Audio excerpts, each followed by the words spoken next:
बहुत बहुत बधाई। पिछले वर्ष किसी कारण नहीं मिल पाए थे, आप सबको पता है, कोरोना के कारण से। उसके पहले मिले थे। इस वर्ष फिर से अवसर आया है कि हम सब एक जगह एकत्रित हुए हैं नए साल में। देश में हम सब के बीच में एक नारा बहुत प्रसिद्ध, जय जवान जय किसान। आज छत्तीसगढ़ में जवानों और किसानों दोनों की जय जयकार हो रही है। मैं इसके लिए जवानों की भी बधाई देता हूं और किसानों की भी बधाई देता हूं।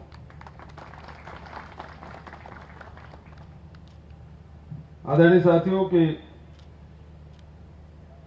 2019 तो ठीक रहा, 20 और 21 कोरोना के संकट से हम जूझे हैं।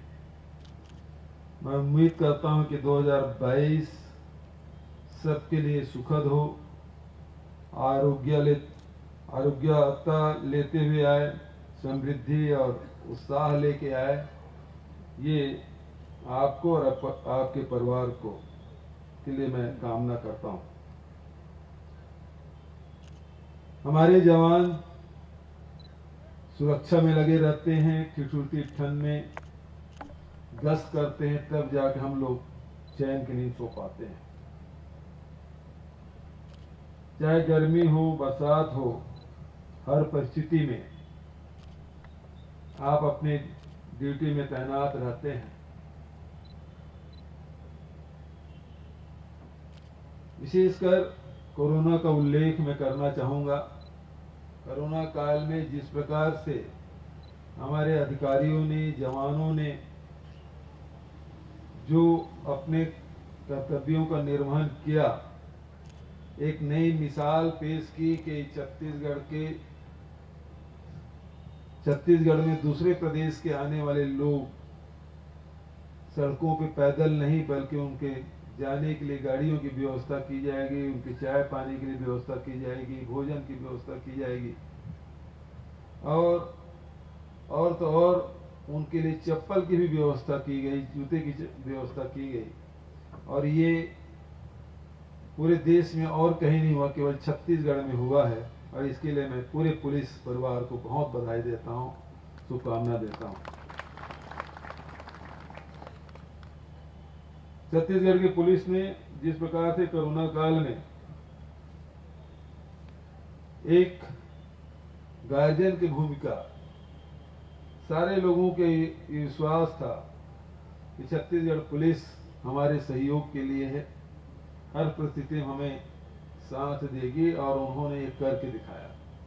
और न केवल अपने प्रदेश के लोगों को बल्कि दूसरे प्रदेश के आने वाले लोगों को भी ये विश्वास था कि हम छत्तीसगढ़ की सीमा में पहुंचेंगे तो छत्तीसगढ़ सरकार, छत्तीसगढ़ के जवान हमको अपने राज्य की सीमा तक छोड़ देगी। ये विश्वास हासिल आपने किया है, ये छोटी मोटी बात नहीं है, बहुत कीमती चीज आपने प्राप्त की है, आपकी मेहनत से, आपकी लगन से, आपकी निष्ठा से। इसके लिए फिर से मैं आपको बधाई देता हूं।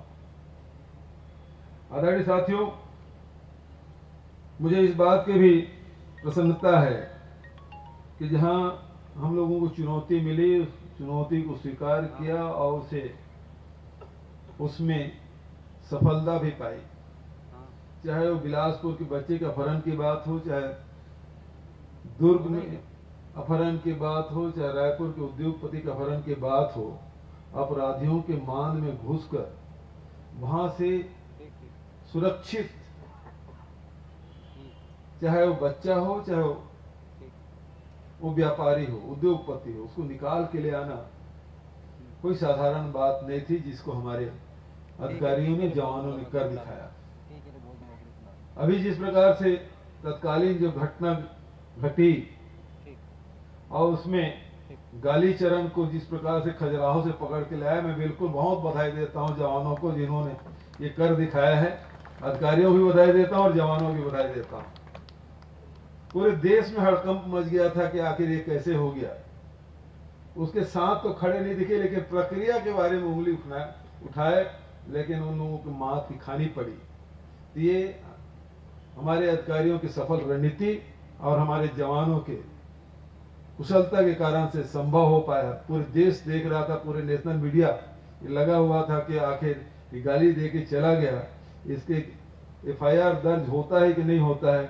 एफआईआर दर्ज हो गया तो धाराएं लगेगी कि नहीं लगेगी, धाराएं लग गई तो गिरफ्तारी होगा कि नहीं होगा। लेकिन जिस प्रकार से हमारे पुलिस विभाग ने, हमारे जवानों ने, अधिकारियों ने जो कर दिखाया है, पूरे देश भौचक होकर देख रहा था और प्रशंसा भरी निगाहों से देख रहा था कि छत्तीसगढ़ पुलिस ने कर दिखाया है। जबकि अभी वही घटना उत्तराखंड में हुई और अभी तक के वो लोग प्रक्रिया में उलझे हुए हैं। जबकि छत्तीसगढ़ पुलिस ने न केवल अपराध पंजीबद्ध कर दिया, बल्कि अपराधी को सीखों के पीछे भेजने में सफलता पाई है। इसकी जितनी प्रशंसा की जाए वो कम है। उसी प्रकार से छत्तीसगढ़ में पुलिस को NCERB नई दिल्ली द्वारा फोरेंसिक में बेहतर क्रियान्वयन के लिए देश में दूसरा स्थान मिला है। मैं उनके लिए भी बधाई देता हूं। थर्ड जेंडर के बारे में हमारे गृह मंत्री जी ने बात की। पूरे देश में हमारा राज्य अव्वल है, जो थर्ड जेंडर को भी पुलिस में नौकरी मिली। अंत में जो प्रदेश के बारे में हमेशा चर्चा में ये बात होती थी, कभी बाहर जाओ या बाहर के कोई मेहमान आए या पत्रकार मिले तो सबसे पहला सवाल उनके नक्सली के बारे में होता था। रायपुर एयरपोर्ट में उतरे नहीं, रायपुर के रेलवे स्टेशन में उतरे नहीं कि हमको नक्सली धर पहुंचेगा। वो छवि 3 सालों में हमने बदली है। जो विश्वास, विकास और सुरक्षा की इस त्रिवेणी के माध्यम से वहां के लोगों के, वहां के जो वनवासी हैं, जो परंपरागत निवासी हैं, व्यापारी हैं, वहां के जवान हैं, वहां के पत्रकार हैं, वहां के व्यापारी हैं, सबका विश्वास हम लोगों ने जीता।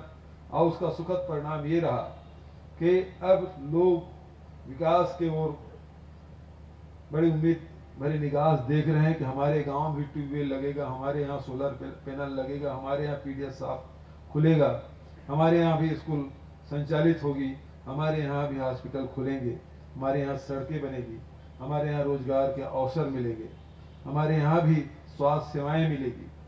और मुझे इस बात की बेहद प्रसन्नता है और संतोष भी है कि हमारे जवानों ने अपने जान जोखिम में डालकर इस सब काम को किया और आज विश्वास जीतने में हमें सफलता मिल रही है। और इसके लिए मैं पुनः जितने भी हमारे अधिकारी और जवान नक्सल क्षेत्र में पदस्थ हैं उनको सबको मैं बधाई देता हूं, शुभकामना देता हूं।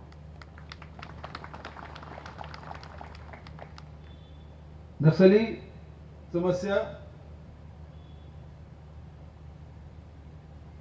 केवल लॉ एंड ऑर्डर का विषय नहीं है, बल्कि एक सामाजिक, आर्थिक और राजनीतिक समस्या भी है। हमने सबको एड्रेस किया। जहां कैंप खुलने थे हमने खोले।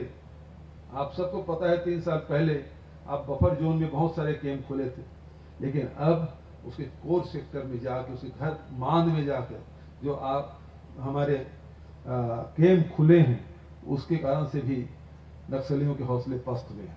और उसके साथ साथ वहाँ विकास के कार्य, जो वहाँ के जो लोगों की अपेक्षाएं थी, उससे जिला प्रशासन से मिलकर, पुलिस और दूसरे वन विभाग से मिलकर, शिक्षा विभाग हो चाहे और अन्य विभाग हो, सबसे मिलकर वहाँ विकास के जो किरण वहाँ आप लोगों ने पहुंचाई है, आपके माध्यम से वहां तक पहुंचा है। इस कारण से भी अब लोग पुलिस को अपना दुश्मन नहीं, बल्कि अपना संरक्षा, अपने सुरक्षा का एक आदर्श मानते हुए लोग अब आपसे दोस्ती भी कर रहे हैं। आपके साथ आप उसके शिक्षक भी बन रहे हैं, उसके मित्र भी बन रहे हैं, उसके आप डॉक्टर भी बन रहे हैं, आप मास्टर भी बन रहे हैं, आप उनके लिए प्रेरणा के स्रोत बन रहे हैं। ये सबसे बड़ी बात है कि वहाँ के वनवासी लोग भी अब पुलिस को दुश्मन नहीं बल्कि मित्र समझने लगे हैं। ये सबसे बड़ी उपलब्धि हमारी है और इसी को और ज्यादा तेजी से, जितना तेजी से बढ़ाएंगे उतना ही नक्सली और सिमटते जाएंगे। कभी राष्ट्रीय राजमार्ग के 5 किलोमीटर दाएं और बाएं में ही शासन की धमक सुनाई देती थी, अब तो सुकमा के केवल सिलगेर के इलाका आप छोड़ दें तो पूरा सुकमा अब नक्सलियों से खाली हो गया। कोई दरभा घाटी से नीचे उतरने की हिम्मत नहीं कर पाता था। अब कोंटा आसानी से चले जाते हैं, आ जाते हैं, चले जाते हैं।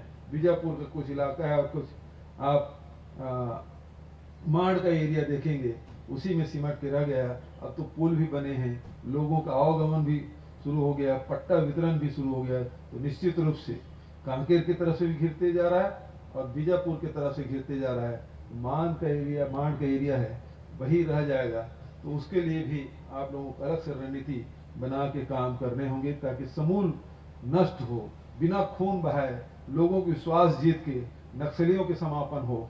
यही इस अवसर पर मैं कहना चाहता हूं। आप सबको, आपके परिवार को नववर्ष के बहुत बहुत बधाई, शुभकामनाएं। जय हिंद, जय छत्तीसगढ़।